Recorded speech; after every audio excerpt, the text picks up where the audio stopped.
Hello, my noble band of outlaws. Outlaw Samurai coming at you live with a video. Yes, it's been forever since I've videoed in here. But in case. So, I was watching a video from the channel called 9 Directions.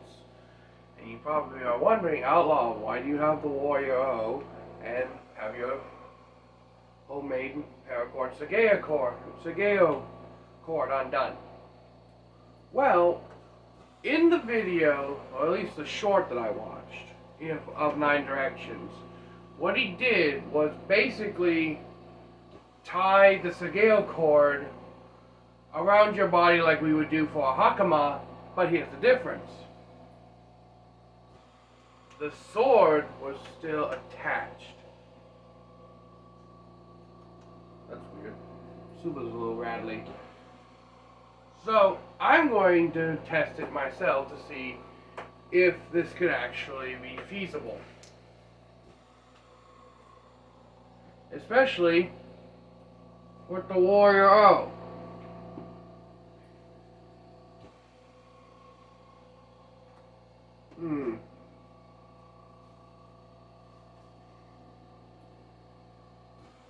So far, not really all that feasible. Now, generally, he was using a much lighter sword than I was. But, in theory, it should work.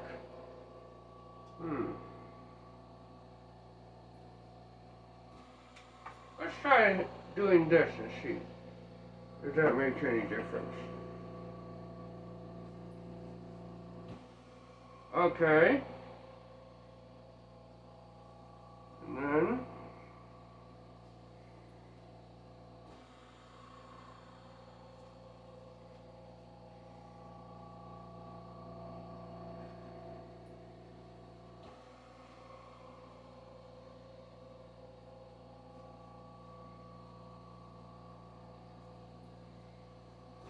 now again, he used a much lighter sword in comparison to the Warrior O. But if this works with the Warrior O, there's nothing saying it shouldn't work with a lighter sword.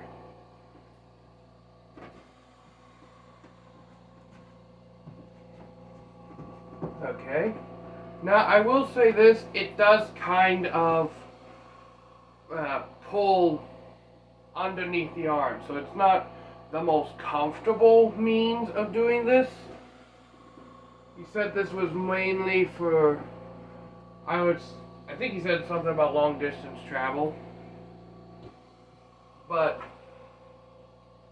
honestly, I have a method of my own that I find more useful and a little more comfortable overall. This could very well work with a lighter sword, or I could just be an idiot and not know how to do it. Let me try one more configuration. This is my teeth. This goes around there. But instead of bringing it over my shoulder, I'm going to bring it around the scabbard and around my head. Already this isn't working either. Now, you may be wondering what my preferred method of carrying the Warrior O on my back is. And if I lower the camera angle. So basically what I do with all my Sageo is I tie a pretty simple slip knot, like a cowboy's lasso, basically. Pull it tight, and now here comes the important part. When you sling it over your shoulder, You want to make sure that it's as flat against your back as possible for comfort reasons. Then, wrap it around the scabbard on a lower section like so. One more wrap around. And then you'll tie a trucker's hitch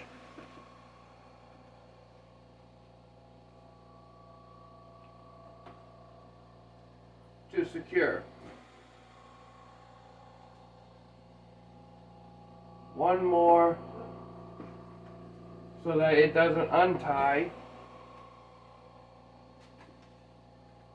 And then finally, the last one is just really for insurance.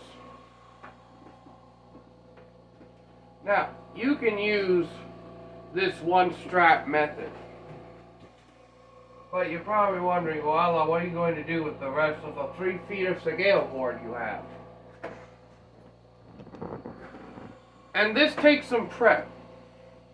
But you'll pull the sword up, get it off your back, follow it around. And if you do this, and if you do your sago cord like mine, you'll be able to do this. Like I said, this method does take a little bit of prep. This isn't something that you can just lash together quickly. The first configuration is like a quick lashing together. This is for more of a dedicated, long-term carry. Like if you're going to carry it long-term on your back. And now, the sword is supported via both your shoulders. I know it's a little hard to see yellow on yellow. Alright. But this is extremely comfortable. The weight, because it's distributed over 2 straps and across my shoulders, chest, and back, it feels like I'm literally wearing nothing. Like, these are a jar of homemade pickles that I made a while back. Still haven't eaten them. I've been letting them age. This pickle jar, it feels like I'm holding a pickle, weight equivalent to this pickle jar on my back. And I know the Warrior O weighs about 2 to 3 times what these jars weigh. Now, naturally this is going to move around a little bit. It's going to sway. That's unavoidable unless you really lock it in with a full-on belt system. This is for more like, say you're walking through a crowded street. You could even use this in like adventurers novels if you want. Like, you're walking through a crowded street, it's a busy market day, you've got a relatively large sword. Like the Warrior O, this is basically equivalent to the size of a war sword. And you can't really walk around with it on your hip because there's just not physically enough room. So you can just go to like a little alleyway, untie the sago, set this up, and now you can walk through the streets perfectly fine. Now, I will say this deployment is a little bit slower. And what I mean by that is, let's say, and this is also very comfortable too, because then it's like an extra padding. But let's say you're getting jumped by a thief, and he charges at you, you manage to dodge. That was all of, what? 2 seconds? Versus, same scenario, not a very skilled thief.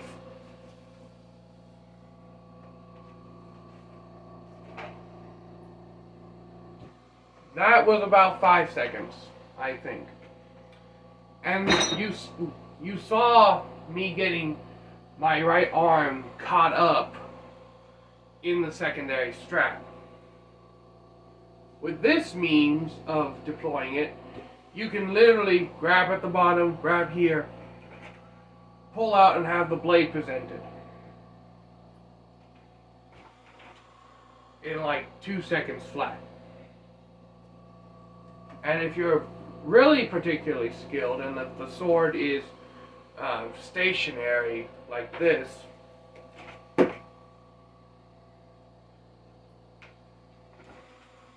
now true, just drawing it normally from your belt may be the fastest mean, or if you have a sword frog or some sort of belt system where it's on your hip, yes. But this kind of configuration is mainly for the convenience of carry. Because when you're carrying something like a sword, people don't often realize this because most people don't walk around with a sword every day like I do, because my state allows it. Love Indiana. But in any case, what people don't realize about a sword is after an hour or so of carrying a sword on your waist, especially a sword this heavy, you start to feel that weight. You start to feel the sword rubbing up against you and everything. And you really can't take it off your person because then it could be considered brandishing. As long as it is secured to your body in some fashion, then it's fine. But as soon as you take off the sword or unsheath it, it could be considered brandishing. Something I didn't know. I knew unsheathing it could be considered brandishing. I didn't know carrying it independently off your hip could also be considered brandishing. But in any case, and those of you who carry firearms, carry your pistols, your revolvers, etc. Well, pistol and revolver, same thing. But in any case, those of you who carry solid metal handguns, you run into this problem as well. Some of the handguns out there can weigh upwards of 2 pounds to 3 pounds, depending on round, depending on the size of the round, the size of the magazine, or if it's a revolver, the size of the cylinder, etc., etc. And revolvers generally tend to be heavier, especially the kind of revolver that I would carry if I had a gun permit. I don't. Not that I don't. Again, it's not that I don't like guns. It's just that I haven't had the money to buy the firearm that I would carry if I had a permit, nor the time to go and get said permit.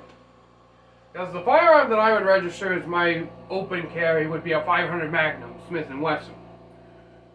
Because in Indiana we have a stand your ground law, meaning that if you attack me first, I have the right to deal with you with equal measure. So if you brandish a gun on me, I have the right to shoot you back. But in any case, as far as I'm aware, that's probably a very broad oversimplification of it. Correct me in the comments down below. But yeah, you feel the weight of that gun after a while. It's the same with a sword. Even on your back, like with this thing sliding down. Now, I can adjust it by sliding that knot up. And now it's not sliding down as much, but it still slides around. Again, you're not going to alleviate that completely without without some kind of 3-point fixture where it secures to your back, it has tension from the bottom and the top. But I digress. What I'm trying to get is you feel the weight of that gun after a while, especially if it's a heavier revolver or hand cannon, gun term for big handgun. Now, you're not going to feel the weight of the gun as much as you will feel the weight of the sword because the gun is lighter than most handguns, especially if you get like Glocks or your classic 1911s. They are far lighter than even a standard sword, or especially a standard katana. They're about half the weight. So you won't feel it as fast, but you will eventually feel it. Especially if you don't have a proper holster or a proper like sword belt, something that can distribute that weight across your hips. You've seen in some of my videos that massive 3-inch wide leather work belt that I use to put my swords in.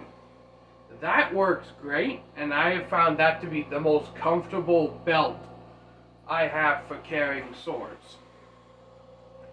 But I thought I'd just make this quick little video with, classic Outlaw Red. Wouldn't be a video without me going on some kind of tangent.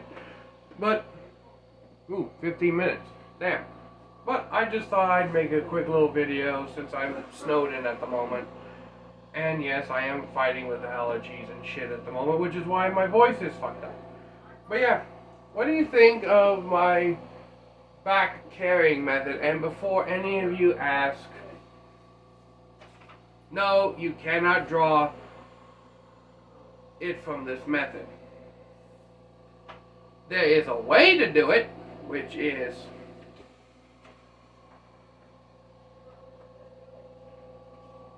overly convoluted and not worth the effort.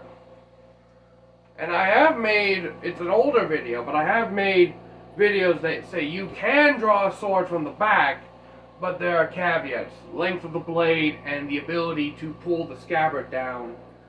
What I mean by pull the scabbard down is, well, this actually very nicely secured. But in any case, you basically push the sword up as far as you can, pull it out, and pull the scabbard down. Basically, you push them just like you would with a EI draw regularly, but on your back. Now that ain't exactly the best means of doing it. There's no feasible way you could do it with a sword this big. You need a scabbard, basically. Which is, if you watch Shadiversity, he made a back scabbard that would allow you to draw and sheath the sword regularly. I attempted to make one once, but ended up breaking to pieces and never got around to redesigning it. But until next time, my noble band of outlaws, Outlaw Samurai tells all y'all be crazy rednecks, be safe and use your weapons. And what do you think of my carrying method? Carrying method A, and ow, come on. Ooh. Carrying method B.